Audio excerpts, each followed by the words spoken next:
découvert le gène BRCA, ça vient de ma maman, qui a eu un cancer jeune à 55 ans, qui s'est fait dépister 10 ans après, à peu près. Et donc, qui a su qu'elle avait le gène BRCA. De là, ma sœur a fait son test. Et ensuite, est venue, moi, faire le test. Quand j'ai appris cette mutation, ça a été un choc, c'est certain, mais j'avais pas pris la dimension de tout ça. Je suis quelqu'un qui regardait pas de trop près, je laissais les choses faire. Et quand on m'a dit que ça imputait d'avoir ce gène-là, une ablation ou un suivi, ça a été très très rapide et il a fallu que je prenne des décisions assez rapides parce que 33 ans et je voulais continuer à avoir une vie normale après, donc je me suis mis en parenthèse. Donc voilà comment s'est déroulé le truc. Pour moi, pour le gène BRCA. Moi, la décision de l'opération prophylactique, elle a été immédiate à partir du moment où on a appris que maman était mutée. Avant même de savoir que moi je l'étais, je me disais que dans l'hypothèse, de toute façon, je faisais tout enlever. Sauf que le jour où j'ai appris que j'étais mutée, j'étais enceinte. Donc ça a été un petit peu stressant, mais bon, j'ai été suivie tous les mois par mon gynéco. Et puis j'ai décidé de faire l'opération à peu près au 1 an de mon enfant, histoire de pouvoir être capable de m'en occuper quand même, puis qu'elle soit un peu plus autonome en fait pendant les quelques jours ensuite opératoire, quoi.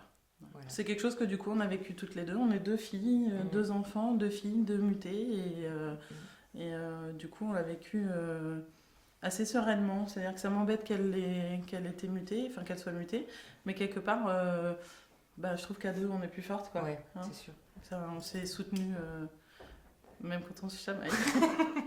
On s'est sentis seuls, hein, parce que justement on a cherché des témoignages. On a cherché beaucoup de choses qu'on n'a pas trouvées en temps et en heure. C'est-à-dire que toutes les informations, le site, tout ça, on a tout trouvé après ton opération, et moi juste un petit peu avant la mienne. Oui. Et ça t'a d'ailleurs vachement aidé. Moi, ça m'a soulagée, beaucoup. De pouvoir parler avec des personnes qui avaient vécu la même chose sans être malade, parce que nous, on est vraiment dans un cas où on n'était pas malade, quoi. Ouais. Donc, c'est pas facile comme décision à prendre et on a besoin de voir ce que ça va donner.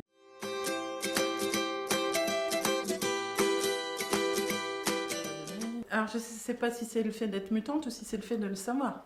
En tout cas, le fait de le savoir, on a l'impression d'être acteur de notre vie, de notre santé. Et moi, ça a été important de me dire, je ne me laisserai pas... la maladie ne m'aura pas, en tout cas pas celle-là. Et je devance les choses, quoi. Donc, une espèce... Et puis ça... Enfin, moi qui suis quelqu'un de phobique de tout, hein, j'ai peur de tout. Voilà, j'ai peur de tout, j'ai peur des transports, j'ai peur de tout, de dormir, enfin bon, bref. Je me suis dépassée. Et j'ai réussi à faire ça. J'ai réussi à subir cette opération qui, tout compte fait, oui, c'est un petit peu dur, etc. Mais quand même, c'est faisable. Et puis, je pensais être handicapée pendant des mois derrière, et en fait, pas du tout. Et du coup, ça donne une bouffée d'oxygène et puis de se dire, des ressources insoupçonnées, en fait. Ouais. Je l'accompagne aussi dans l'association parce que c'est elle qui a découvert l'association et j'ai dit, ok, d'accord, je viens avec toi parce que je sais que ça lui fait du bien. Et je veux que ça serve, quoi. Ouais. Aussi à d'autres. Et elle s'est dépassée et c'est possible. Et c'est ça la force. Il faut rejoindre le mouvement, même les femmes qui se posent des questions, qui sont d'origine génétique ou pas génétique, mais ça donne une force herculéenne, quoi. Toutes les femmes, il n'y a pas de tabou, ça va direct au but.